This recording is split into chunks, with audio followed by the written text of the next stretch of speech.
Assalamualaikum warahmatullahi wabarakatuh. Masih bersama Yuk Tanikom. Oke teman-teman, kali ini kita akan membahas tentang kondisi saat hujan. Bagaimana kita memperlakukan lele pada budidaya ikan dalam ember.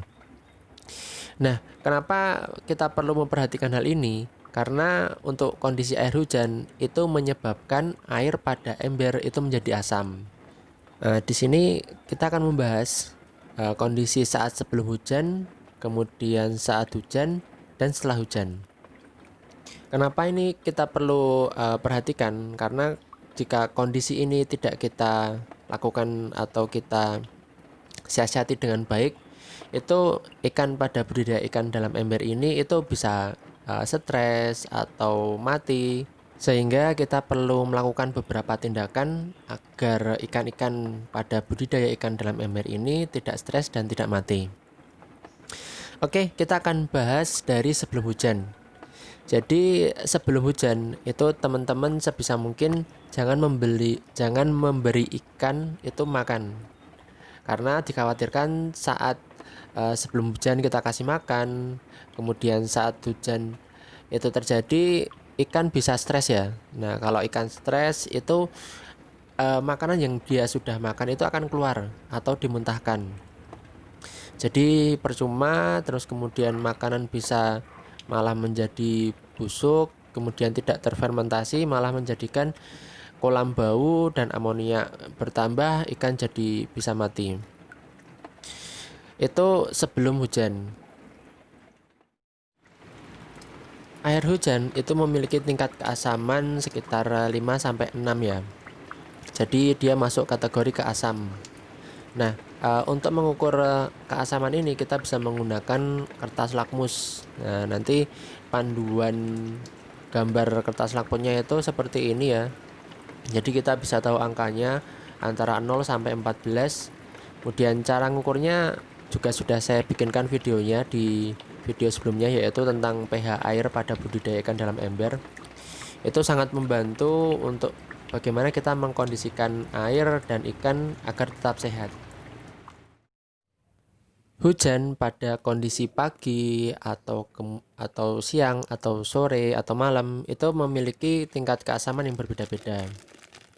Nah, ini saya juga sudah melakukan uji untuk ngecek berapa pH dari air budidaya ikan dalam ember yang kena hujan, kemudian air PDAM dan air hujan itu pH-nya berapa. Ini saya menggunakan kertas lakmus karena dia punya indikasi angkanya ya. Kondisi saat hujan itu rekomendasinya adalah kita membuat tutup atau teduhan itu untuk ember yang kita budidayakan ikan di dalamnya ya. Jadi itu rekomendasi pertama. Terus jangan lupa saat kondisi hujan itu, jika tidak punya teduhan, itu jangan lupa untuk kondisi sirkulasi airnya itu juga ada. Jadi agar air itu tidak membludak ke atas, tapi dia sebelum kondisi membludak itu dia sudah keluar dari celah-celah yang sudah kita bikin. Entah kita bikin dengan instalasi dengan pralon atau kita lubangi dengan solder, itu bisa semua ya. Jadi saat kondisi hujan itu baiknya kita kasih teduhan, bisa menggunakan paranet, polinet, atau bisa menggunakan ya teduhan itu ya. Jadi maksudnya kita kasih mungkin gavalum atau apa agar kondisinya teduh, atau mungkin ekstrimnya kita pindah, itu bisa. Tapi jika kondisinya mungkin tidak kita kasih teduhan, itu yang utama adalah jangan dikasih makan saat hujan, karena ya khawatirnya itu tadi ikan bisa stres dan makanan yang dia makan itu akan keluar. Oke, ini kertas lakmusnya kita masukkan ke sampel. Yang paling kanan itu adalah air hujan. Nah, ini adalah air hujan yang sudah saya tampung. Kemudian yang sebelahnya itu adalah air PDAM, dan sebelahnya yang dua itu adalah air pada ember yang sudah terkena hujan. Nah, ini adalah indikasi warna ya yang muncul pada kertas lakmus. Dia akan berubah jika ada kondisi asam atau basa. Jadi kalau asam itu ya range derajat keasamannya itu sekitar 0 sampai hampir 7. Kalau 7 itu netral, kemudian kalau basa itu setelah 7 sampai sekitar 14. Ini adalah kondisi air sampel PDAM. Ini saya cek satu persatu. Kemudian kita bandingkan dengan warna ya, warna pada tabel yang digambar tadi di depan. Itu saya cek satu persatu kondisinya. Kalau untuk air hujan tadi itu adalah sekitar 5 sampai 6. Nah, seperti pada literatur biasanya itu sekitar segitu. Kemudian PDAM itu sekitar 6-7. Kemudian ini kondisi Budik Damber setelah kena hujan itu juga sekitar 6 sampai 7. Kalau kemarin sempat saya ukur itu juga sekitar 7-8. Jadi agak ada perubahan-perubahannya. Nah, pada kondisi air yang belum terkena air hujan, apabila dia kondisinya agak panas atau mungkin dia terlalu amonia keruh, kemudian dia agak berbau, dia kondisinya juga sudah asam. Jadi kalau kena air hujan dia akan tambah asam.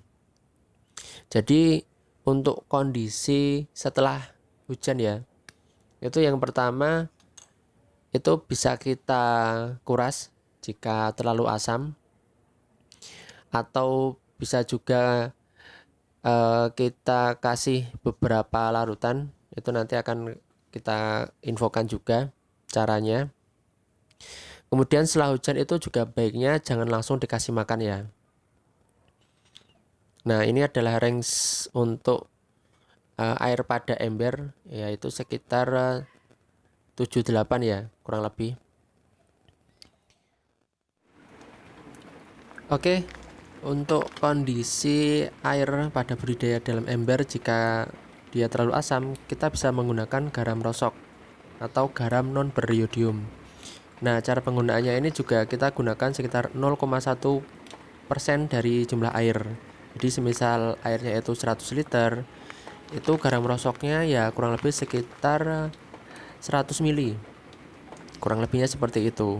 Bisa juga dengan kapur dolomit atau dengan batu karang yang kita taruh bawah. Semua punya takarannya masing-masing ya. Itu kalau kondisi airnya menjadi asam. Nah, untuk toleransi keasaman pada budidaya ikan lele itu adalah 6,5 sampai 8. Oke, itu tadi ya beberapa tips dan cara jika dalam kondisi hujan kita harus melakukan apa. Jadi yang pertama, kalau untuk makan itu jangan kita kasih makan sebelum atau pas atau setelah bisa kita puasakan. Terus kemudian kita juga atur jadwal ritme makannya ya. Makan itu kan sekitar pagi ya jam 8 sampai jam 9. Kalau sore ya sekitar jam 15 atau jam 16. Jadi kita bisa sesuaikan dengan waktu itu juga. Kemudian rekomendasinya adalah kita kasih teduhan di atasnya. Dan juga kita bisa menggunakan garam rosok untuk menetralkan pH pada air di budidaya ikan dalam ember. Itu adalah rekomendasi saat antisipasi air hujan.